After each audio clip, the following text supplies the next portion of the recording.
Les institutions financières ont un rôle essentiel à jouer pour encourager les entrepreneurs à embrasser l'économie circulaire. Premièrement, en accompagnant encore mieux les différentes entreprises, les différents entrepreneurs, en les sensibilisant à l'économie circulaire. Deuxièmement, en les aidant à mettre de l'avant des plans de transition, des plans d'action concrets dans leur entreprise, parfois avec du financement pour les emmener à faire évoluer leurs opérations. Et troisièmement, en suscitant l'engagement des dirigeants d'entreprise. Et aujourd'hui, on voit une accélération des initiatives ou des moments où on discute d'économie circulaire avec nos entrepreneurs.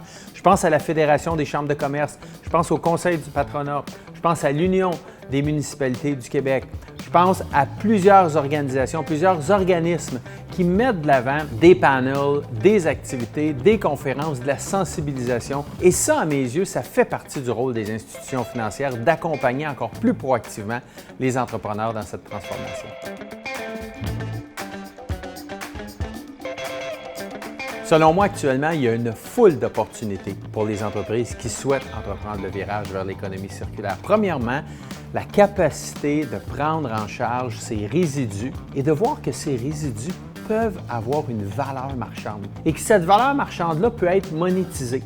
Alors ça aussi, ça peut venir réduire les coûts, améliorer la productivité d'une entreprise. Cette valeur marchande-là peut aussi permettre de créer de nouveaux produits, peut permettre de créer de nouveaux services, de nouveaux débouchés en termes d'opération pour une entreprise. Donc, ça améliore sa compétitivité. D'ailleurs, il y a 3 belles entreprises qui, je trouve, témoignent parfaitement de l'adage « rien ne se perd, rien ne se crée, tout se transforme ». Premièrement, La Mer à boire, qui est un brasseur montréalais qui est en mesure de rendre disponibles ses résidus et les vend à une entreprise qui s'appelle Boomerang, qui, avec ses résidus, va fabriquer de la farine pour différents usages.